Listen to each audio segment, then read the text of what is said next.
मार्केटमध्ये गणपतीची मूर्ती बघायला गेले होते, पण डायरेक्ट मूर्खपणा बघून आलेली आहे. म्हणजे अन्याय माझे कोट्यानं कोटी, मोरेश्वराबा तू घाल पोटी. अरे पण पोट कुठं आहे? तुम्ही केले ना 6 पॅक ऍब्स तिथे. किमान स्वतःच्या अन्यायांची तरी काळजी करा.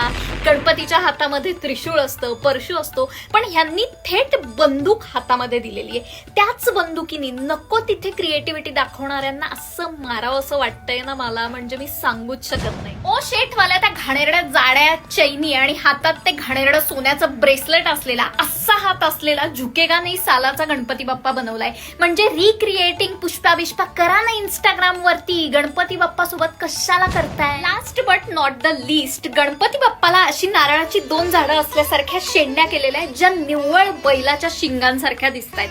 म्हणजे नका करू रे हे सगळं. गणपती बाप्पाच्या प्रत्येक अवयवाचा, हातातल्या प्रत्येक गोष्टीचा काहीतरी अर्थ असतो, तो समजून घ्या आणि